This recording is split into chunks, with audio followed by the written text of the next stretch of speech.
할렐루야. 거룩한 주일 아침입니다. 귀한 예배 함께 하신 여러분 모두를 주님의 이름으로 환영합니다. 이제 우리 마음을 정돈하시고 다 자리에 일어나셔서 경건한 심령으로 하나님 앞에 예배 드릴 수 있기를 바랍니다. 다 함께 기도하심으로 일부 예배를 하나님께 드리시겠습니다.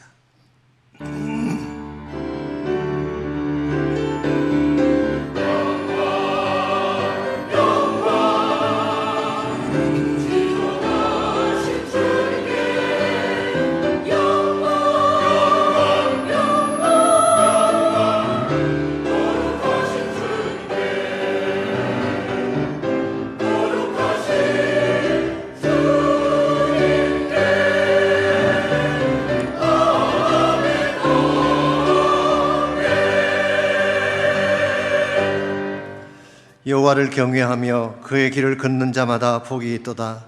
내가 내 손이 수고한 대로 먹을 것이라. 내가 복되고 형통하리로다. 내 집 안방에 있는 내 아내는 결실한 포도나무 같으며 내 식탁에 둘러앉은 자식들은 어린 감람나무 같으리로다. 여호와께서 시온에게 내게 복을 주실지어다. 너는 평생에 예루살렘의 번영을 보며 내 자식의 자식을 볼지어다. 이스라엘에게 평강이 있을지로다. 아멘. 하나님 감사합니다. 우리를 사랑으로 구원해 주시고 은혜 가운데 거하게 하신 축복을 감사합니다. 이 아침 그 하나님 앞에 전심을 다해 예배할 때에 예배가 하나님께 영광된 예배가 되게 하시고 우리 심령이 변화받는 거룩한 시간 되게 하여 주시옵소서. 예수님의 이름으로 기도하옵나이다. 아멘.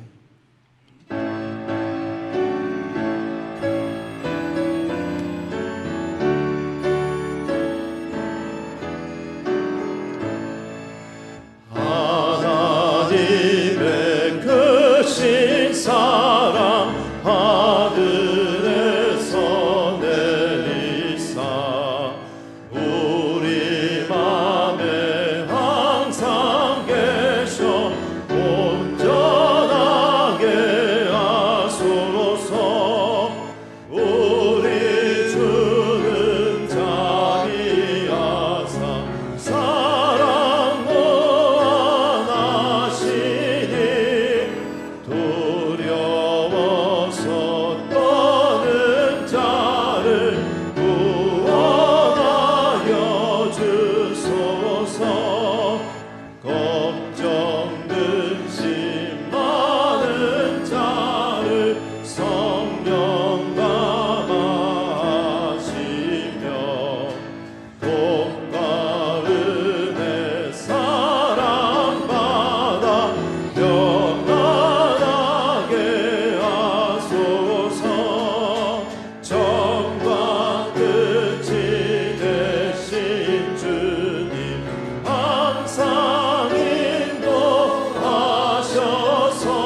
예수여 오셔서 찾아가사 다스리소서.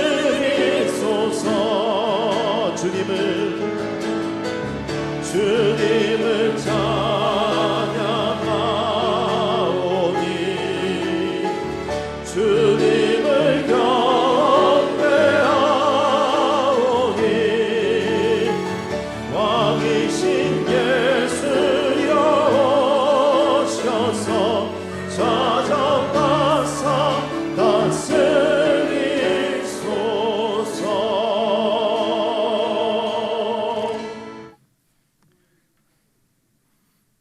하나님, 아바 아버지라고 부를 수 있는 자녀의 특권을 내려주사 예배를 드릴 수 있는 은혜를 주심에 감사를 드립니다.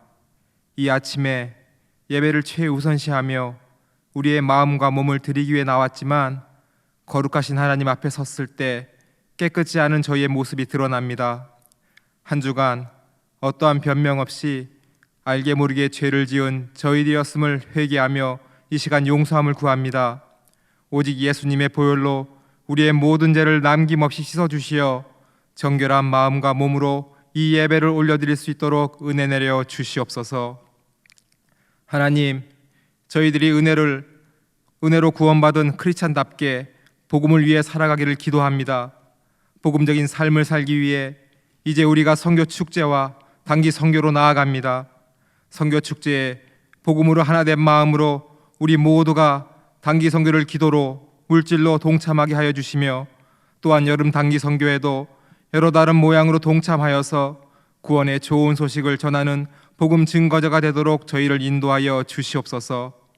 현재 복음을 들고 떠난 말레이시아 선교팀에게 성령님께서 생명의 역사를 일으키사 복음을 전하는 자나 받는 자나 모두 함께 기뻐하며 오직 하나님께 감사와 영광 올려드리는 시간으로 인도하여 주시옵소서.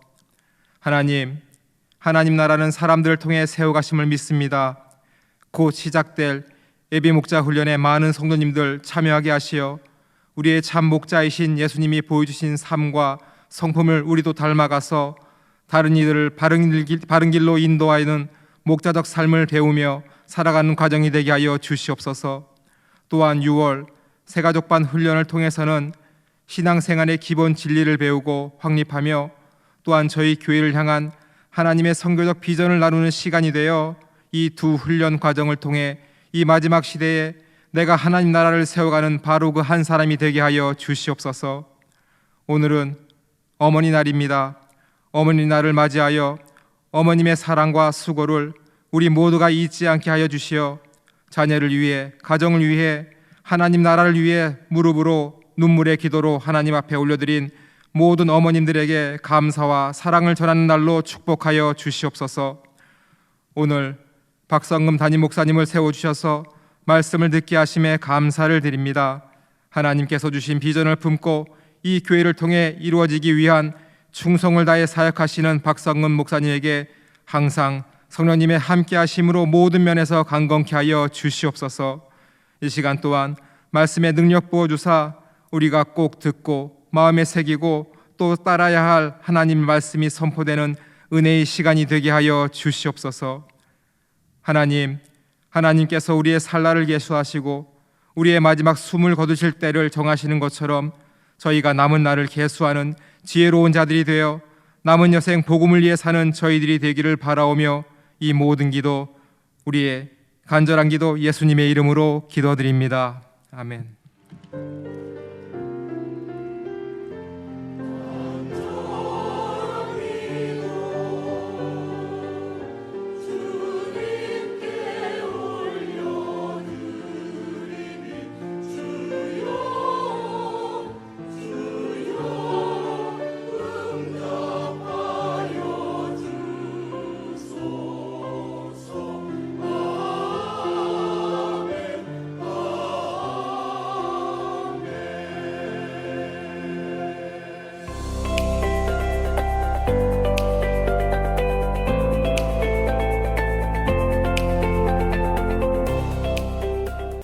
오늘은 어머니 주일입니다.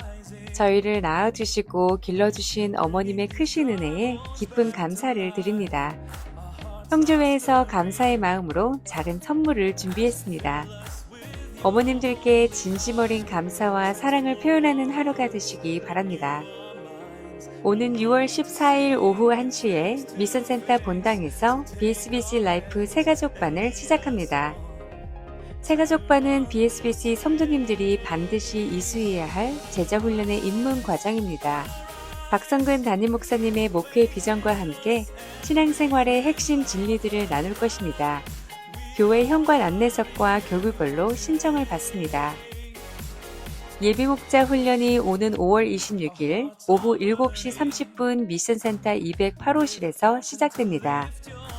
담임 목사님이 진행하는 7주간의 훈련을 통해서 예수님을 닮은 착한 목자로 세워질 것입니다. 관심 있는 성도님들의 많은 참여를 부탁드립니다.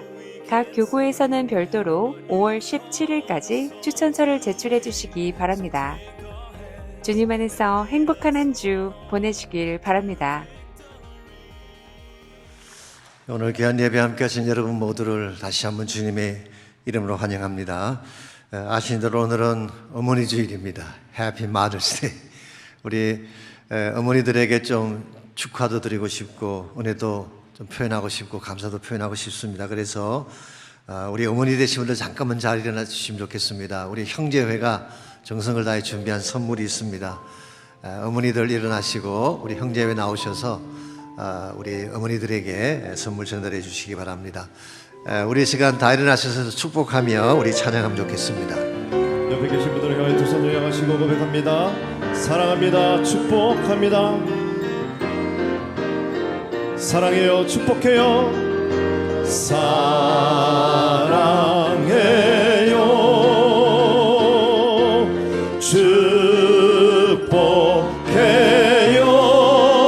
축복해요. 당신의 마음에 우리의 사랑을 드려요. 사랑치 하나님께 감사의 박수 드리겠습니다. 기도하겠습니다. 하나님 감사합니다. 저희들에게 가정을 허락하시고 귀한 어머니들을 허락해 주셔서 양육받게 하시며 사랑받게 하시니 감사합니다. 오늘은 특별히 어머니들의 사랑을 기억하며 은혜를 갚는 어머니 날입니다. 우리 하나님께서 모든 어머니들을 축복하시되 건강의 복을 값으나 더해 주시고 마음의 기쁨을 허락해 주시옵고 남은 생에 더 아름답고 존귀하게 살아가시도록 은총 부어 주시옵소서. 이 시간 또한 소중한 예물을 주님께 올립니다. 11조 헌물과 감사의 제목들과 선교와 구제를 위한 모든 헌물을 축복하셔서 주의 영광에 쓰임받는 소중한 물질 되게 하시고 헌금하는 모든 가정들마다 하나님의 은혜와 하나님의 축복이 넘쳐나서 더 영광 가운데 살도록 인도하여 주시옵소서.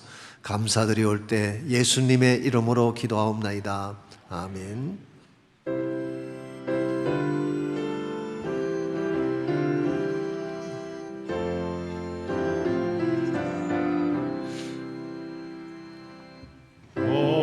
어머니의 넓은 사랑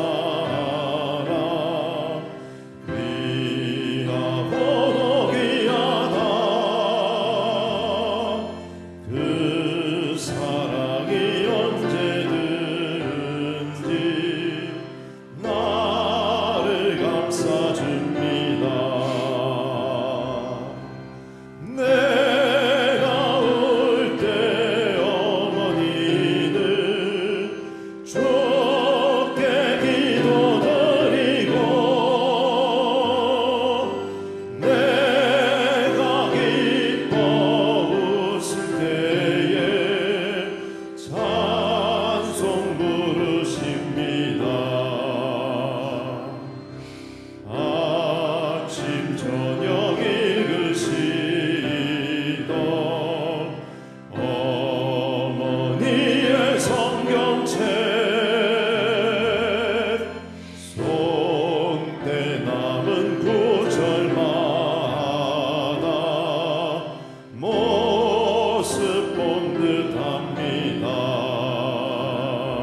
올시카에서 찬양으로 영광 올려주시겠습니다.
자신이 자랑스럽게 여기는 삶의 주제가 있습니다. 나는 이것 때문에 산다고 말할 수 있을 만큼 자랑스럽고 가치 있는 삶의 과제를 말하는 것이죠. 예컨대 학문이나 지적 성취를 삶의 과제로 삼고 사는 분들이 있습니다. 이런 분들은 교수나 학자가 되어야 되겠죠. 어떤 분은 부의 축적이나 사업적 성공에 일생을 걸기도 합니다. 이런 사람은 당연히 기업가가 되어야 할 것입니다. 혹은 음악이나 예술에 인생을 거는 사람들도 있고 인류에 공헌할 창조적 역할의 삶을 투자하는 케이스도 볼 수가 있습니다. 심지어 어떤 분은 사랑의 목숨을 걸고 그것을 위해 전생애를 불태우는 케이스도 보게 됩니다. 여러분 잘 아시는 영국의 에드워드 8세가 그 좋은 예가 아니겠습니까? 이분은 1936년 1월에 실제로 영국 국왕에 올랐던 사람입니다. 그랬는데 미세스 월리스 심슨이라고 하는 심슨 부인과 사랑에 빠지는 바람에 그 사랑을 지키기 위해서 왕자리를 자기 동생에게 물려주고 1년 만에 왕위를 내려왔습니다. 그냥이 아니고 심슨 부인 미세스라는 단어를 앞에 붙이는 이유가 뭔지 아시겠죠? 이 여자분은 2번씩이나 결혼한 유부녀였습니다. 유부녀에다가 미모도 석 뛰어난 것 같지는 않은데 여러분께서 사진을 보시면 아시겠지만 심청전에 나오는 뺑덕엄마를 연상시키는 그런 미모를 가진 도금봉씨 같이 생긴 그런 분이었습니다. 그럼에도 불구하고 이 에드워드 8세는 자기의 왕권과 자기의 모든 재산권과 명예를 다 포기하고 프랑스로 건너가서 1937년도에 결혼을 하고 그가 세상을 떠나는 1972년까지 35년 동안 미세스 심슨과 남은 생애를 보냈습니다. 왜 이와 같은 선택을 했을까요? 사랑이 그의 삶의 최대 주제였기 때문입니다. 이와 같이 사람마다 케이스는 다르지만 자기들 나름대로 설정한 삶의 주제, 라이프 팀이라고 부르는 것이 있습니다. 여러분에게도 분명히 이와 같은 삶의 주제가 있을 것입니다. 우리 삶의 주제가 무엇이 되느냐에 따라서 삶의 방향도 결정되고 맺게 되는 열매도 결정되게 됩니다. 우리가 아무리 열정을 품고 살아가도 기술이 뛰어나고 머리가 뛰어나도 삶의 주제가 건전하지 못하면 맺게 될 열매도 건강할 수가 없습니다. 이런 면에서 크리스찬으로서 우리 삶의 주제를 바로 정할 때 우리가 한 분을 살아도 하나님께 영광이 되고 우리 인생 가운데도 맺게 될 열매가 아름다울 수가 있습니다.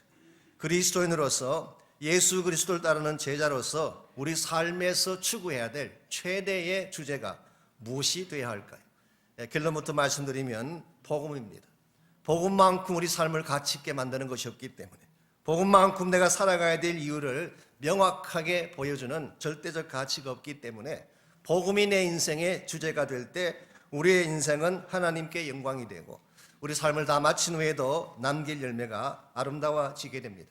이런 의미에서 우리는 복음이 무엇인지를 정확하게 알 필요가 있고 이 복음의 가치를 바르게 인식하고 복음에 우리 인생을 걸고 달려가야 될 결심을 해야 됩니다. 우리가 어떻게 할 때에 복음과 함께 복음을 위한 삶으로 우리 생애를 달려갈 수가 있을까요? 오늘같이 봉독한 본문에 보시면은 이 복음의 가치에 대한 사도 바울의 명확한 소개가 오늘 본문에 기록된 내용입니다. 16절과 17절은 사실은 로마서 전체를 대표하는 주제 구절이라고 부를 수 있습니다. 로마서라고 하는 책은 이 두 구절을 해석하고 풀어가는 내용이다, 그렇게 불러도 괜찮을 정도로 중요한 말씀이 오늘 본문의 내용입니다. 흔히 사도 바울의 신학을 이야기할 때 바울 신학의 중심이 뭐냐 그렇게 물을 때에 일반적으로는 이신덕의 사상이다 혹은 이신칭의 사상이다 그렇게 이야기합니다.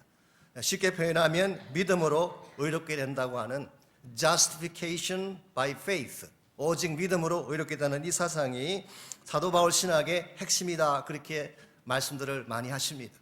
물론 이것이 중요합니다. 이것이 구원론의 핵심이기도 합니다. 우리가 구원받는 것은 율법으로도 아니고 행위로도 아니라 오직 믿음으로 구원받는 것이 맞습니다. 이 말씀이 종교개혁자들이 개혁을 시작할 때에 가장 중요한 캐치프레이즈였기 때문에 이와 같은 구원론의 핵심에 대해서는 누구도 반론을 하지 않습니다. 그러나 과연 이와 같은 이신칭의의 이 교리가 바울 신학을 대표하는 중심인가? 여기에 대해서는 여러 가지 많은 이론들이 있습니다. 비교적 근래에 들어와서 영국과 호란을 중심으로 하는 학자들 가운데는 사도 바울의 신학의 핵심은 이신칭의가 아니라는 주장이 나오기 시작했습니다. 하워드 마셜이나 리들버스 혹은 F. 브루스 같은 여러분에게는 익숙하지 않지만 신학을 공부하시는 분들에게는 익숙한 성경학자들이죠. 이분의 설명에 의하면은 이신덕이라고 하는 이 칭의의 교리는 사도 바울이 유대주의자들과 논쟁을 할 때, 소위 말하는 폴레믹 컨텍스트에서 주로 나왔던 내용이지 이것이 바울 신학의 전부를 이끄는 중심은 아니라고 하는 것이 그분들의 주장입니다. 그런 바울 신학의 중심은 뭔가? 한마디로 예수 그리스도입니다. 하나님이 예수 그리스도를 통해서 이루기를 원하시는 구속사역, 영어로 표현하면 redemptive works of Christ, 예수 그리스도가 이룩하신 구속사의 사역, 이것이 바울 신학의 핵심입니다. 이걸 쉬운 말로 표현하면 십자가와 부활이라고 표현할 수가 있습니다. 이 두 가지가 사도 바울이 주장했던 바울 신학의 핵심이고 복음의 핵심이고 하나님 구속사의 핵심이기도 합니다. 하나님의 구속 사건은 예수 그리스도께서 오셔서 죽으시고 부활하심으로 클라이맥스를 이루게 되고 앞으로 진행되는 모든 과정도 이것을 성취함으로 말미암아 하나님의 나라를 이루는 것입니다. 그러므로 칭의 교리라고 하는 것은 중요하긴 하지만 이것은 그리스도 구속 사역의 개인적 적용에 불과한 것이지 바울 신학의 전부를 대표할 수는 없습니다. 흔히 영어로 표현할 때 personal appropriation of redemptive history, 하나님의 구속 역사의 개인적 적용을 의미하는 것뿐이다. 이런 측면에서 사도 바울이 전파하고 싶어하는 복음의 핵심 내용은 한 개인의 구원 사건이 아닙니다. 이것을 넘어서서 하나님의 나라를 이루어가고 하나님의 구속 역사를 성취하는 것이 바울 신학의 중심이고 바울 사역의 핵심이라고 보는 것이 옳습니다. 그래서 오늘 15절 말씀 보시면은 바울은 자신의 사역의 반경을 이렇게 표현합니다. 그러므로 나는 할 수 있는 대로 로마에 있는 너희에게도 복음 전하기를 원하노라. 지난주에 소개해드린 것처럼 바울은 이미 다른 지역에서 수많은 교회들을 개척하고 복음 전거의 전초기들을 만들었습니다. 즉 하나님 나라를 이루어가기 위한 많은 베이스들을 만든 것입니다. 이와 같은 사역을 완수한 바울이 이제는 로마에 가서 너희들에게도 복음의 기초를 닦음으로 말미암아 하나님 나라의 기초를 닦고 싶다. 이것이 오늘 본문에 기록된 바울의 인텐션이에요.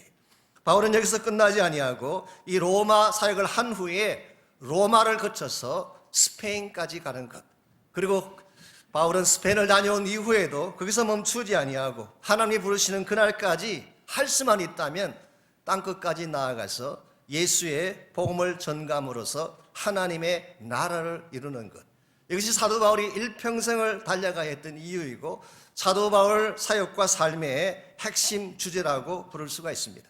오늘 여러분과 저의 삶에도 동일한 주제가 필요합니다. 예수 그리스도의 십자가와 부활이라는 복음, 그리고 이 복음을 전파하고 이 복음을 외침으로 말미암아 우리가 가는 곳곳마다 하나님의 나라를 세우고 궁극적으로 하나님의 구속사가 완성되게 하는 것, 이것이 우리 모두가 달려가야 될 삶의 목표이고 우리 삶의 대주제라고 부를 수가 있습니다. 그래서 16절을 보시면 바울은 다음과 같이 선포하고 있습니다. 내가 복음을 부끄러워하지 아니하노니. 바울은 이 복음을 부끄럽게 여기지 않는다, 창피하게 여기지 않는다. I'm not ashamed of the gospel. 복음을 ashame하게, 부끄럽게, 창피하게 느끼지 않고 자랑스럽게 생각한다. 그렇게 선포를 하고 있습니다. 보편적으로 우리가 무엇을 부끄러워할 때는 두 가지 이유 때문입니다. 첫 번째 이유는 자신이 가지고 있는 것이 무가치하다고 느낄 때. 여러분이 가정 배경이든 여러분이 소유한 어떤 것이든 가치 있다고 생각하면 부끄럽게 여기지 않습니다. 그런데 가치가 없다고 생각하면 숨기고 싶고 창피하게 느낄 수가 있는 거죠. 두 번째 경우는 자기 자신에 대한 confidence, 확신이 부족할 때입니다. 요즘 분들은 상상하지 못하겠지만 저희들이 어렸을 때만 해도 학교 갈 때 도시락이 굉장히 중요한 이슈였습니다. 이 도시락에 어떤 반찬을 가지고 가느냐. 만일 어떤 학생이 도시락에 계란 후라이를 가지고 왔다, 혹은 계란 말이를 가지고 왔다, 그러면 그 학생의 집은 부자입니다. 이 학생은 도시락 펴기를 자랑스러워합니다. 자신 있게 펼치고 많은 동료들이 그 곁에 모여들어요. 한 점 얻어 먹으려고. 그러니까 도시락에 본인이 가치 있다고 느끼는 계란 후라이가 있기 때문에.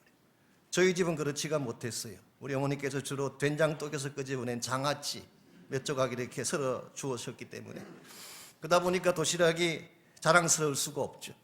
제가 지금 생각해 보니까 계란 후라이보다 장아찌가 훨씬 더 건강식품인데 우리 어머니 늘 말씀하시듯이 작은 양으로 많은 밥을 먹을 수 있는 것이 얼마나 경제적 효율성이 높으냐, 장아찌가 얼마나 귀한 것인데 그 당시 제가 그 가치를 몰랐기 때문에 창피하게 여기고 부끄럽게 여겼던 것이죠. 오늘 여러분께서 무엇을 가지셨든지 그 가치를 알고 나면 자랑스러워할 수가 있습니다. 근데 가치를 모르면 혹은 가치가 없다고 생각하면 부끄러워하고 숨기게 되는 것이죠. 오늘 본문에서 바울이 표현한 것이 바로 이것입니다. 사도 바울이 처음에는 복음을 잘 몰랐기 때문에 복음에 대해서 부끄러워했습니다. 왜 바울이 복음을 부끄러워했을까요? 복음의 핵심 내용이 십자가에 달리신 그리스도이기 때문에, crucified Messiah, 유대인에게 있어서 저주받은 메시아, 십자가에 못 박혀 죽은 메시아라고 하는 것은 상상조차 할 수 없는 치욕적인 사건입니다. 그러므로 바울은 유대인으로서 또 구약을 전공한 사람으로서 십자가에 달려 죽은 메시아를 생각할 때마다 그는 부끄러워할 수밖에 없었어요. 이것이 어떻게 자랑일 수가 있나? 이것은 정말 있을 수가 없는 저주받은 사건인데 어떻게 이것을 내가 전할 수가 있을까? 이와 같이 그런 십자가를 몰랐을 때에 십자가를 부끄러워하고 십자가에 대신 예수 그리스도를 창피하게 여겼는지 모르지만 이 바울이 다메섹 도상에서 예수님 만난 이후에 십자가 무엇인지를 정확하게 알고 난 후에 그의 일생의 최대 자랑이 십자가가 됐어요. 십자가 외에는 자랑할 것이 없노라고 선포하고 십자가를 선포하는 일에 자기의 전생애를 걸고 다녀간 것이 바로 사도 바울의 일생일대였습니다. 여러분과 저의 삶에도 이와 같은 인식이 필요합니다. 복음이 무엇인지를 정말 알고 복음의 가치가 얼마나 위대한지를 바로 깨달을 때 우리는 바울과 똑같이 복음을 부끄러워하지 않게 되고 이 복음이라고 하는 주제에 내 인생을 걸고 하나님의 부르심과 목적을 위해 달려가게 되는 것입니다. 여러분께서는 인생을 살아갈 때에 어떤 삶의 주제를 가지고 인생을 살고 계시는지요? 돈벌이입니까? 출세입니까? 명성입니까? 혹은 정현이 같이 캡틴 보고 있나? 이 한마디를 남기기 위해서 살고 계시나요? 이와 같은 것들도 가치가 없는 것은 아니지만 이것은 절대적 가치는 아닙니다. 저는 여러분 한 분 한 분이 복음의 인생을 거시기를 축원합니다. 복음이 내 삶의 라이프 팀이 될 때 그때 여러분의 인생은 가치 있고 보람 있고 하나님이 가장 기뻐 받으실 만한 열매가 맺히는 것입니다. 그렇다면 왜 이 복음이 이처럼 자랑스러워할 만큼 가치가 있는 것일까요? 오늘 본문에 보시게 되면 사도 바울이 복음을 부끄러워하지 않았던 세 가지 이유가 오늘 본문에 기록되어 있습니다. 복음을 자랑스럽게 생각하는 첫 번째 이유는 복음이 가진 본성 때문입니다. 이 복음의 nature, 이 복음이라는 단어가 근본적으로 무슨 뜻입니까? good news 아닙니까? 좋은 소식 아니겠습니까? 지금까지 알지 못했던 새로운 생명의 소식, 이것이 바로 유한겔리온, 이 복음이라는 단어가 가지고 있는 근본 컨셉입니다. 그러므로 복음을 들으면 죽은 자가 살아납니다. 복음을 들으면 결박에 묶였던 자의 저주와 불행이 풀리고 자유케 되는 것, 이것이 바로 복음이 가지고 있는 네이처입니다. 그랬기에 17절의 마지막 부분을 보시면은 사도 바울이 하박국 2장 4절 말씀을 인용하면서 이렇게 기록합니다. 오직 의인은 믿음으로 말미암아 살리라. 이 하박국 2장 4절 말씀이 오늘 본문 외에도 우리 갈라디아서에도 한번 기록이 되어 있고 히브리서에도 한번 기록이 되어 있습니다. 세 차례 신약성경에 기록되어 있는데요. 여기서 강조점이 뭘까요? 오직 의인은 믿음으로 말미암아 살리라.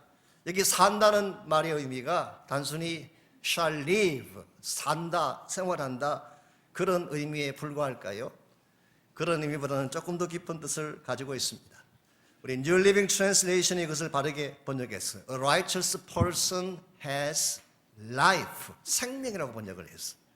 이건 단순하게 내가 생활한다, 살아간다 이런 뜻이라기보다는 믿음을 가진 자에게 하나님이 생명을 주신다, 그런 뜻이에요. 우리에게 주어지는 생명은 복음을 믿을 때 주어지는 것이고 이것은 복음이 가지고 있는 근본적인 본성과 동일한 것입니다. 이 복음이 우리 삶 가운데 임하게 되면 우리가 결박되고 묶여있고 죽음의 공포 가운데 살았던 우리의 삶이 복음으로 말미암아 생명을 얻게 되고 살아나게 되는 것, 이게 사실은 복음이 가지고 있는 가장 소중한 가치 중에 하나입니다. 이와 같은 복음의 본성을 가장 드라마틱하게 체험한 인물이 마르틴 루터였어요. 여러분이 아시는 바대로 이 루터는 원래 법학도였잖아요. 그분의 아버지가 굉장히 엄격한 분이었습니다. 그래서 아버지가 너무 엄하게 자식을 키웠기 때문에 이 루터의 마음속에 새겨진 하나님에 대한 이미지가 아버지 이미지를 그대로 입혔기 때문에 항상 두렵고 심판하시는 무서운 wrath of God, 하나님의 진노에 대한 컨셉이 굉장히 강했습니다. 한 번은 여름 방학 때 친구와 같이 자기 집으로 돌아오다가 자신이 보는 앞에서 친구가 벼락을 맞아 죽는 장면을 보고 충격을 받죠. 하나님의 진노라고 하는 사건 앞에 두려움에 빠지게 된 것입니다. 그래서 그는 학업을 중단하고 어거스틴 계열의 수도원에 들어가서 수도사가 됐습니다. 멍크가 됐어요. 그래서 그는 날마다 고행을 하고 금식을 하고 기도를 하고 경건을 추구하면서 어떻게든 하나님의 진노를 피해보려고 노력을 했습니다. 그러던 중에 자기 일생의 영적 아버지라고 지칭되어지는 조헨 폰 스타우피츠라고 하는 유명한 수도사 한 분을 그 수도원에서 만나게 됩니다. 그때 스타우피츠가 이렇게 말을 합니다. 나도 경건하게 살려고 수천 번 노력을 했으나 번번이 실패를 했네. 해서 나는 더 이상 서약을 하지 않기로 했다. 차라리 하나님의 자비와 긍휼을 구하는 것이 더 나음을 알았기 때문이다. 그러나 이 말을 들은 루터는 그래도 자신에게 너무 화가 난대. 약속을 지키지 못하고 율법대로 살지 못하는 자신을 볼 때마다 너무너무 화가 난다고 이야기했어요. 그 말들은 스타우피츠가 다음과 같이 제안을 했습니다. 하나님은 자네에게 화를 내고 있지 않네. 화를 내는 것은 자네지 하나님이 아닐세. 하나님 말씀을 다시 보게나. 그때부터 루터가 성경을 보기 시작했습니다. 성경을 깊이 있게 묵상하고 공부하기 시작했어요. 그래서 나중에 아시는 대로 대학에 들어가서 The Doctor of Theology, 그래서 우리가 흔히 Dr. 마틴 루터라고 부르는 이유가 이분은 실제로 신학 박사학위를 따게 됩니다. 그리고 나중에 대학교에서 비텐버그 대학에서 티칭을 하시게 되죠. 이 루터가 성경을 공부하고 하나님 말씀 속에 심취해서 말씀의 진리를 깨달아가는 과정에서 1510년도에 로마를 방문할 기회가 있었습니다. 그때 그는 로마를 방문하고 로마 교황청의 타락성 앞에 충격을 받습니다. 그 나중에 선글에 이런 대목이 나와요. 만일 지옥이 있다면 로마는 바로 그 위에 서 있다고 할 정도로 로마 교황청이 부패하고 타락한 것을 보며 굉장히 아파했습니다. 그래서 로마의 부패상과 자신의 가슴 속에 치유할 수 없는 이 죄악의 고통을 부여안고 그는 거룩한 계단이라는 곳으로 갑니다. Holy Stairs, 라틴 말로 이것을 스칼라 상크타라고 부릅니다. 스칼라 상크타. 이 계단은 28개의 흰색 대리석으로 만들어져 있는 계단이었습니다. 로마 캐톨릭 전성에 의하면 여기 있는 이 대리석 돌은 예수님께서 재판을 받기 위해 예루살렘에 있는 빌라도의 법정으로 갈 때 그 길에 깔려있던 돌이라고 합니다. 이 돌을 AD 326년도에 헬레나 왕비는 나중에 컨스탄티누스 대제의 엄마가 됩니다. 헬레나 왕비가 로마로 그 대리석을 가져와서 로마에 만든 계단이 아까 말씀드린 스칼라 상타라고 하는 계단이 된 것입니다. 그래서 캐톨릭 사람들은 예수님께서 걸어가셨던 이 돌계단을 무릎으로 올라가게 되면 면죄가 주어진다. 그래서 그들은 죄를 해결할 그런 문제가 생기면 이 계단에 무릎을 타고 올라가는 것입니다. 여러분 생각해 보십시오. 예루살렘에서 가져온 돌멩이에 무슨 죄사함의 능력이 있겠어요? 이 돌멩이 위를 걸어가신 예수님을 붙잡아야지, 예수님 붙잡지 않고 그분이 걸어간 대리석 돌을 밟는다고 무슨 문제가 해결되겠습니까? 한국에 보면 요즘에도 요단강에서 또 온 생수 파는 분들 계시잖아요. 그 흙탕물 가져와 가지고 이 생수 먹으면 모든 질병 고침 받는다 해서 생수 파는 그런 가짜들이 많이 있잖아요. 오늘날 사실 이와 같이 실제로 복음이 아닌 엉뚱한 것을 가지고 죄에 대한 문제를 다루려고 하는 시도들이 기독교 안에 많이 있습니다. 마르틴 루터가 그 당시에는 그 말을 그대로 믿었기 때문에 그는 무릎이 깨어지도록 그 계단을 오르내렸어요. 하나님 이름을 부르면서 정말 하나님 앞에 죄를 자복하고 고해를 하면서 수십 번 그 계단을 무릎이 터지도록 올라가며 내려가며 가슴을 쳤지만 nothing happened. 아무 일도 벌어지지 않았어요. 그래서 그는 그 자리에서 비로소 한 가지 깨닫습니다. 아하, 나의 고행이나 나의 노력이나 나의 선행이나 나의 어떠한 행위 자체가 내 이 문제를 푸는 데는 아무런 도움이 되지 않는구나. 그리고 나서 우리가 잘 아는 바처럼 1517년도에 비텐버그로 돌아온 루터가 로마서를 강의하다가 오늘 우리가 같이 봉독했던 이 본문을 읽는 중에 17절 말씀 앞에 거꾸러진 것입니다. 아하, 나의 행위가 아니라 나의 고행이 아니라 나의 노력이나 나의 검식이나 선행이 아니라 믿음이 나를 살게 하는구나. 이 진리를 가슴에 안고 이것을 억셉트하는 순간 루터의 모든 짐이 벗겨진 것입니다. 하나님을 향해 바르게 나가는 길이 열려지게 된 거예요. 여러분, 이것이 복음입니다. 복음은 근본적으로 우리가 지금 결박당해 있는 모든 죄악의 결박과 우리 스스로 나를 묶고 있는 모든 묶임을 풀어주셔서 자유케 하시고 새 생명 가운데 살게 하시는 능력, 이게 바로 복음이 가지고 있는 본성인 것입니다. 그래서 오늘날도 이 복음이 가는 곳마다 새로운 생명의 역사가 일어납니다. 복음이 닿는 곳마다 죽은 자가 살아나게 되고, 복음이 가는 곳마다 어둠의 권세가 떠나가고 새로운 빛이 임하게 되는, 여러분과 제가 이 사실을 바로 알 때에 이 복음을 들고 땅 끝까지 나가게 되는 것입니다. 복음은 부끄러워야 할 어떤 것이 아니라 정말 자랑스럽게 전파해야 될 생명의 메시지입니다. 두 번째로 바울이 복음을 자랑스럽게 여긴 두 번째 이유는 복음이 가진 능력 때문이었습니다. 복음 안에는 하나님의 능력이 있습니다. 16절 말씀 보겠습니다. 이 복음은 모든 믿는 자에게 구원을 주시는 하나님의 능력이 됩니다. 먼저는 유대인에게요, 그리고 헬라인에게로다. 여기 보게 되면 복음이 가지고 있는 두 가지 측면을 읽어볼 수가 있습니다. 복음은 무제한적이면서 동시에 제한적이에요. 무제한적이라는 말의 의미는 누구든지 모든 자, 이 복음은 누구를 가리지 않습니다.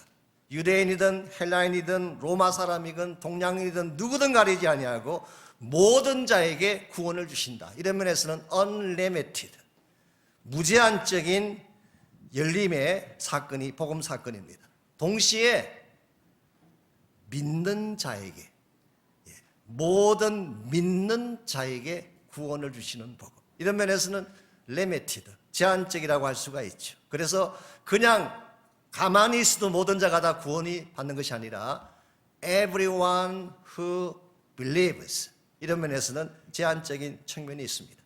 오늘 바울은 이와 같이 복음은 무제한적이면서 동시에 믿는 자에게 적용된다는 사실을 설명한 후에 하나님의 능력을 말씀하고 있습니다. 여기서 복음 안에 들어있다고 하는 하나님의 능력이 구체적으로 무엇을 말할까요? 여기에 능력이라고 번역한 파워라는 이 단어가 헬라말로 듀나미스라고 하는 유명한 단어입니다. 여기서 나온 영어가 뭘까요? 듀나미스, 다이너마이트라고 하는 영어가 여기에서 나왔습니다. 폭발력을 가진, 깨뜨리는 힘을 가진 것이 바로 다이너마이트. 복음은 깨뜨리고 폭발시키는 능력이 있다는 뜻이, 이 동일한 단어가 사도행전 1장 8절에서도 사용이 됐습니다. 오직 성령이 너희에게 임하시면 너희가 권능을 받고 할 때 이 권능이 듀나미스예요. 그래서 이 복음은 사람들을 깨뜨리고 변화시키는 능력이 있다. 어떤 완악한 죄인일지라도, 어떤 베러진 차원의 인생일지라도 이 복음이 들어가게 되면 속심령을 깨뜨리고 변화시켜서 새롭게 만드는 힘, 이게 복음 속에 담겨져 있는 파워라고 말할 수 있습니다. 이 능력이 삭개오를 변화시킨 것입니다. 그야말로 세리장으로서 착복하고 민족의 피를 빨아먹고 살아갔던 가장 치사하고 더러운 삭개오의 심령을 변화시킨 것은 복음의 주인이신 예수님이었어요. 7 귀신 들렸던 막달라 마리아를 새 사람 되게 만든 능력도 복음의 능력이었습니다. 어느 누구도 케어할 수 없을 정도로 망가질 대로 망가지고 버려진 한 여인을 다시 새롭게 살 수 있도록 변화를 준 능력이 바로 복음의 주인이신 예수님께서 주신 능력이었어요. 무엇보다도 지금 이 편지를 적고 있는 바울 자신을 변화시킨 능력이 복음의 파워였습니다. 우리가 아는 바처럼 바울은 처음부터 예수 믿는 사람이 아니었습니다. 예수님을 against하고 대적하고 예수 믿는 사람들을 잡아 죽이던 파괴자였습니다. 그런데 자기의 의지와는 상관없이 이 강력한 복음의 능력이신 부활하신 예수가 찾아왔을 때 지금까지 하나님을 대적했던 그 강력한 자기의 의지를 깨뜨리고 하나님의 은혜 앞에 굴복시켜서 사울을 바울되게 만들었던 파워가 바로 복음의 파워입니다. 오늘 여러분과 저에게 이 능력이 있어야 돼요. 오늘 이 땅을 변화시키려면 교회가 이 능력을 가져야 합니다. 오늘 한국교회가 시시하게 된 이유가 무엇인가요? 우리가 세상을 흉내내고 세상 문화 따라간다고 해서 교회가 성장하고 부흥될까요? 저는 그렇게 생각하지 않습니다. 설사 숫자가 좀 늘었다고 할지라도 그것은 껍데기요 거품에 불과할 것입니다. 복음이 진정한 파워입니다. 복음의 능력을 가진 교회, 성령의 능력을 소유한 교회가 될 때에 그 교회를 통해서 오늘 또 하나님은 일하시게 되고 하나님의 나라 역사는 펼쳐져 갈 수가 있습니다. 아시는 대로 우리 인간에게는 능력이 없습니다. 저를 포함해서 여러분 모두에게도 우리 자체는 능력이 없어요. 우리 가진 능력은 복음에서 나오는 것입니다. 사람이 잘나서 전도가 되는 것이 아니라 복음 자체가 능력이기 때문에 전도가 되는 것입니다. 오늘과 이 사실을 잘 깨닫고 능력 그 자체인 복음을 소중히 여기고 이 복음의 능력을 전파하기 시작할 때에 우리 주변에는 하나님 나라의 새 물결이 일어날 수가 있고 새로운 변화가 도래할 수가 있는 것입니다. 지난 금요일 저녁에 오셔서 함께 하신 분들은 이미 다 들으셨겠지만 저는 정말 개인적으로 굉장히 많은 도전과 은혜를 받았습니다. 지난 금요일은 우리 청년들이 나와서 찬양도 하고 간증도 하고 말씀도 선포하셨어요. 솔직히 20대 청년 그러면은 놀기 좋아하고 먹는 것 밝히고 입는 것 밝히는 그런 세대 아닙니까? 그런데 그 청년이 시리아 땅에 가서 정말 복음을 받을 수 없는 그 땅에 가서 예수의 복음을 전한 스토리를 그냥 간증했잖아요. 한 자매를 만났는데 옷을 벗어서 자기 몸에 있는 칼자국을 보여주면서 당신이 믿는 예수님은 내 심장병도 고칠 수가 있느냐. 그때 그 청년이 대답하기를 물론이다. 당신의 심장만 고치는 것이 아니라 당신 영혼의 질병도 고칠 수가 있다. maybe 아마 그 자매의 상처가 말해주듯이 그는 그동안에 학대받든지 이슬람권에서 고통 가운데 살아왔을 가능성이 많습니다. 그때 그 자매에게 예수 그리스도는 당신의 육신의 질병만 치료할 뿐만 아니라 당신 마음속에 깊이 새겨 있는 상처와 아픔과 죄악도 치유할 수가 있다. 그리고 기도하고 주님 영접하는 기도를 하게 했을 때 그 자매님이 예수님을 만난 이후에 밤이 맞도록 흐느꼈다는 스토리를 듣지 않았습니까? 이것은 복음이 아니면 할 수 없는 일입니다. 우리가 아무리 좋은 도구를 동원하고 시스템을 동원하고 아무리 화려한 프로그램을 동원해도 이와 같은 변화의 능력은 복음밖에 없습니다. 저는 저희 교회가 복음의 다이너마이트가 있는 교회가 되기를 바랍니다. 복음이 살아있는 교회, 복음의 역사가 나타나는 교회, 복음 때문에 변화하고 복음의 최대 가치를 부여하는 교회가 될 때 저는 이 교회가 숫자에 상관없이 마지막 시대 하나님의 나라를 이루는 교회로 쓰임받는다고 믿습니다. 이런 의미에서 교회를 교회되게 만드는 참된 능력의 원천은 복음의 파워입니다. 복음은 생명이 있습니다. 복음은 새 사람으로 만드는 변화의 능력이 있습니다. 그런데 여기에 덧붙여 또 한 가지 복음이 가지고 있는 축복이 있어요. 사도 바울은 이것 때문에 복음을 자랑스럽게 생각한다고 고백합니다. 그것은 복음을 통해 누리게 될 축복 때문입니다. 우리가 복음을 받게 되면 그것으로 끝나는 것이 아니라 복음 안에 계시는 하나님을 누리게 돼요. 이것이 사실은 진정한 구원의 삶이라고 표현할 수가 있습니다. 17절 말씀 보겠습니다. 복음에는 하나님의 의가 나타나서 믿음으로 믿음에 이르게 합니다. 여기에 복음 안에는 하나님의 의가 있다. Righteousness of God. 하나님의 의가 복음 안에 reveal 되어 있다. 나타나 있다. 그렇게 표현을 했는데요. 여기서 말하는 의가 무엇을 뜻할까요? 단순한 죄사함을 의미한다고 생각하는 분들이 많이 계세요. 과거에 더럽고 누추한 나의 모든 죄를 처리해 주신 것을 말한다. 그렇게 생각하는 분들이 많이 계십니다. 물론 틀린 말은 아닙니다. 당연히 예수님께서 십자가를 지심으로 하나님의 의를 이루셨기 때문에 과거에 내가 지었던 모든 죄를 담당하신 것 맞습니다. 우리가 예수님을 믿음으로 억셉트하게 되면 죄사함 받고 과거로부터 자유케 되는 건 사실이에요. 그러나 그것뿐일까요? 우리가 예수를 믿는 이유가 죄를 처리하고 천국 가기 위함, 이것이 전부일까요? Maybe not. 아닐 가능성이 많습니다. 당신을 위한 로마서라는 책이 있습니다. 팀 켈러가 쓴 책인데요. 그 책에서 팀 켈러는 이렇게 지적합니다.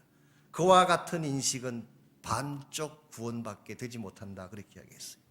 쉽게 표현하면 죄를 처리하는 것까지만 하면, 내 과거의 모든 죄를 깨끗하게 하는 것까지가 구원이라고 생각한다면 그것은 구원 사건의 절반밖에 이해하지 못한 것이라는 것입니다. 실제로 오늘날 많은 설교자들이 죄에 대한 설교를 많이 하죠. 죄 짓지 마십시오, 술 마시지 마십시오, 마약하지 마십시오, 도박하지 마십시오, 간음하지 마십시오. 이것은 죄입니다. 죄로부터 돌아서야 합니다. 이런 설교를 많이 하죠. 이 설교도 필요합니다. 여러분 듣기 싫더라도 혹시 제가 설교할 때 잘 들으시길 바랍니다. 이 죄를 지적하고 회개를 촉구하는 설교도 필요합니다. 그런데 만일의 설교자가 죄를 돌이키라는 설교만 하고 거기까지만 하고 멈춘다면 이것은 반쪽밖에 말하지 않은 것입니다. 예를 들어서 마약을 끊었습니다. 만일 마약을 끊어라, 도박을 끊어라, 여기까지만 설교하고 멈추게 된다면 이분이 도박을 끊은 후에 그냥 그대로 있을까요? 거의 99%는 다시 도박으로 돌아갑니다. 마약했던 사람들 다시 99%는 다시 마약으로 돌아가요. 그것이 다른 어떤 종류의 죄라도 마찬가지입니다. 결국은 다시 돌아가요. 그러므로 죄를 끊은 후에 어디로 가야 할지를 말해줘야 돼요. 나의 과거라고 하는 죄라고 하는 이 문제를 처리한 후에 내가 진실로 내 마음을 작정하고 맡겨드려야 될 새 주인을 만나야 한다는 뜻입니다.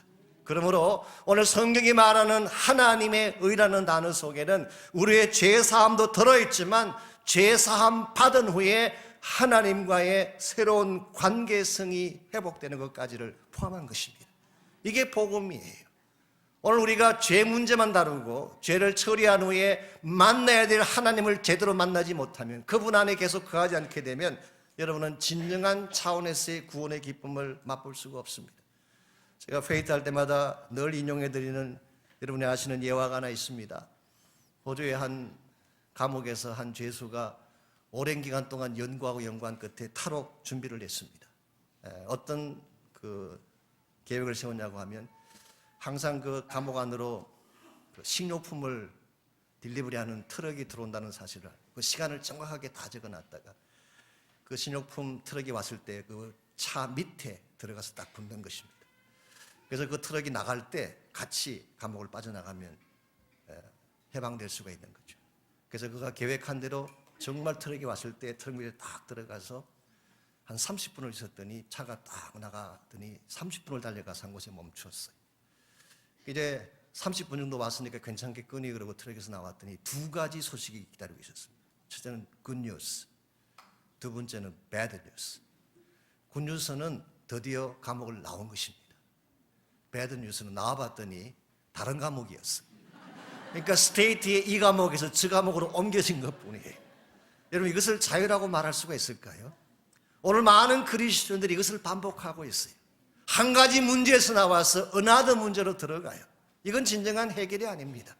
오늘 성경이 말하는 참된 의의 삶은 죄라고 하는 문제를 벗어난 후에 의의 주인이신 예수님을 만나는 거예요. 그분과 함께 교제하는 거예요. 그분과 더불어 하나님의 능력과 은혜를 누리며 삶을 사는 것까지를 말합니다. 그랬기 때문에 오늘 본문에서 이와 같이 하나님의 의가 나타난다고 말씀하신 후에 믿음으로 믿음에 이르게 한다고 말한 것입니다. 이 말에 대한 해석은 굉장히 복잡하고 해석들이 많습니다. 그걸 제가 다 소개해드릴 수는 없는데요. 예를 들면 from faith to faith, 믿음으로 믿음에. NIV 성경 번역을 보게 되면 the first to last, 처음부터 끝까지 믿음, 그렇게 번역을 했어요. 혹은 우리 제임스 보이스라는 박사님이 계십니다. 우리 서든샘에서 가르치셨던 그분은 낮은 믿음에서 높은 믿음으로, 성 어거스틴은 고백하는 믿음에서 순종하는 믿음으로, 존 켈빈 같은 분은 복음을 받는 믿음에서 의를 소유하는 믿음으로, 복음을 받는 믿음을 initial faith라고 불렀고 의를 받는 믿음을 growing faith라고 불렀어요. 사실은 굉장히 다양하고 많은 해석들이 있습니다만 이 모든 해석에 한 가지 공통점이 있어요. 오늘 사도 바울이 말하는 믿음은 정체된 도식이 아니라는 것입니다. 스테이릭 포뮬라가 아니에요. 오늘 많은 사람들이 믿음을 그렇게 이해하세요. 무엇 따라서 하고 이렇게 영접기도 하고 한마디 하면 You are saved, 구원받았다. 이제 당신 뭐라든 천국 가게 된다. 그리고 사인하면 된 것입니까? 이건 굉장히 단편적이고 위험할 뿐만 아니라 오늘 본문의 말씀과도 차이가 많습니다. 제 개인 생각입니다만 매일 오늘 한국교회가 이와 같이 파워풀하지 못하게 된 원인 중에 하나가 이 복음주의 교회들이 구원을 너무 도식화했기 때문이 아닌가. 구원을 단순화시킨 것은 좋지만 구원을 천국행 티켓처럼 라이센스를 받는 것처럼 했기 때문에 구원받은 이후에 삶의 변화가 없어요. 거룩함에 대한 삶의 변화가 없습니다. 나의 행동에 대한 책임이 없어요. 그러니까 구원은 받았지만 삶은 옛날과 똑같은 그런 면에서 무책임한 선데이 크리스찬을 양상하고 있는 것이 어쩌면 오늘 우리 한국교회의 문제일 수도 있습니다. 오늘 바울이 말하는 믿음은 스테이릭한 정체되어진 도식이 아니라 다이내믹하게 움직이는 믿음이에요. 무빙하는 것입니다. From faith to faith. 처음 받았던 믿음에서 그 믿음이 성장하고 움직이고 발전해서 더 하나님께로 가까이 나아가는 믿음. 이 믿음이 우리를 살게 하는 것이고 이 믿음을 소유해야지 진정한 차원의 크리스찬이 될 수 있다는 사실을 밝히고 있습니다. 여러분들이 예수님을 영접한 이후에 여러분 믿음의 삶이 어땠는가요? 믿었으니까 구원받았으니까 됐다였나요? 아닙니다. 내가 예수를 영접하고 그리스도 안으로 들어온 이후에는 내 인생의 주인 되신 예수님과 관계성을 만들어 가야 돼요. 그분이 실제로 내 삶의 주인 되게 해야 합니다. 내 삶을 가이드하시고 내 삶을 위로해 주시고 내 삶에 문제가 생기면 치료해 주시고 나에게 필요한 모든 영적인 자원들을 공급해 주셔서 나로 하여금 건강하고 바른 믿음의 사람이 되게 하는 것.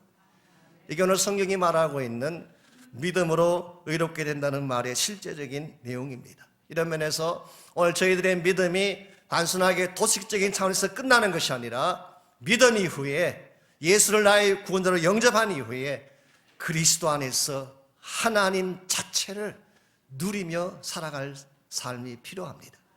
이와 같은 삶을 통해서 우리의 신앙이 성장하게 되고 우리 삶의 열매가 맺혀지게 되고 한 걸음 더 나아가서 하나님이 기뻐하시는 하나님 나라의 일들이 이루어지게 되는 것입니다. 오늘 여러분들은 인생을 살아가시면서 어떤 주제를 가슴에 안고 인생을 살고 계시는지요? 그것도 내가 잘 먹고 잘 사는 것, 내가 편안하게 살다가 이 땅을 떠나가는 것, 이것이 여러분의 라이프 팀인가요?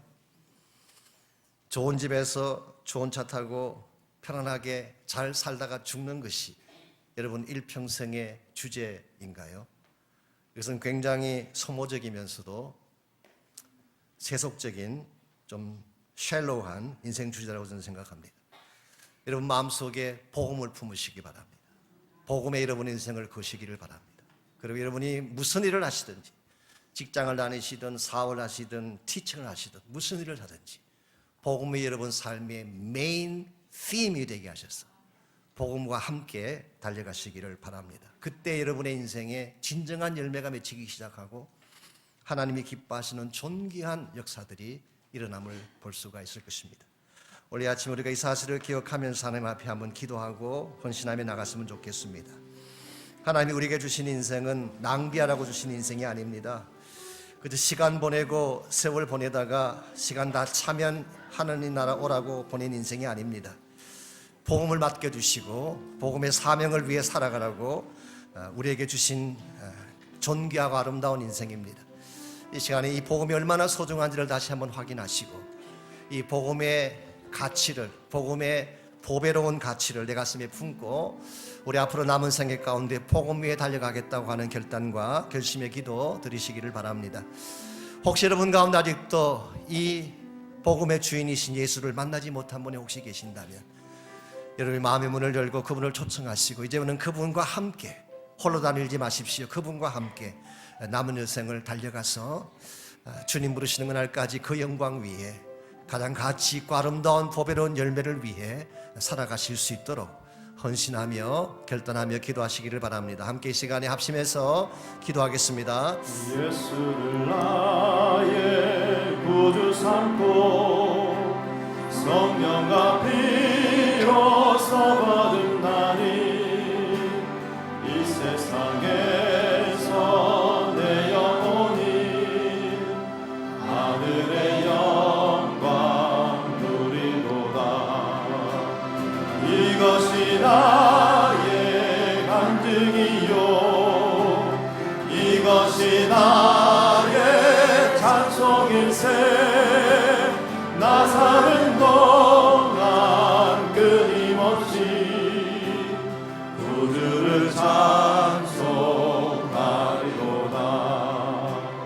온전히 주께 맡긴 내 영 사랑의 음성을 듣는 중에 천사들 왕래하는 것과 하늘의 영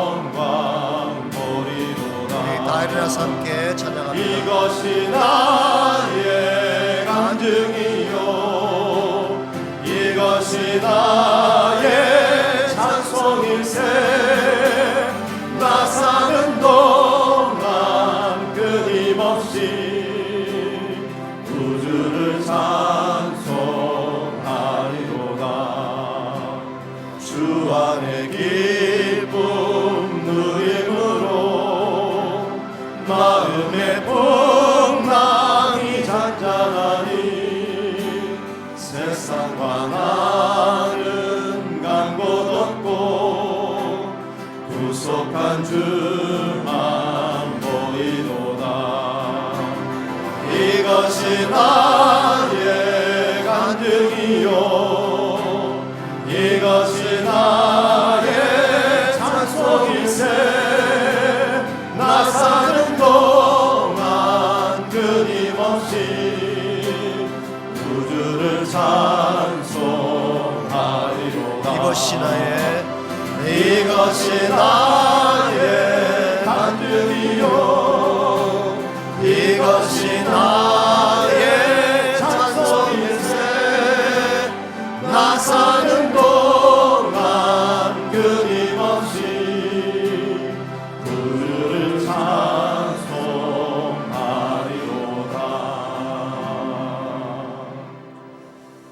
하나님 감사합니다. 우리에게 복음의 축복을 허락해 주셔서 예수님 때문에 구원받게 하시고 그분의 영광과 임재와 능력 가운데 살 수 있도록 우리를 축복하신 것 감사합니다. 우리 일평생 복음이 우리 삶의 최대 자랑이 되게 하시고 복음이 내가 살아가야 될 이유가 되게 하시고 내 인생의 라이프 팀이 되게 해주셔서 주 예수 오시는 그날까지 이 복음 향해 달려나아가는 우리 모두 되게 하여 주시옵소서. 이제는 우리 구주 예수 그리스도의 은혜와 하나님 아버지의 무한하신 사랑과 성령님의 충만한 능력의 임재하심이 오늘 주 앞에 나와 찬양하고 예배하고 돌아가는 모든 사랑하는 주의 백성 한 분 한 분에게 그들의 가정과 삶의 터전과 자녀들과 자손들 위해 이제로부터 항상 함께하여 주시기를 우리 주님 예수님의 이름으로 간절히 축원하옵나이다. 아멘.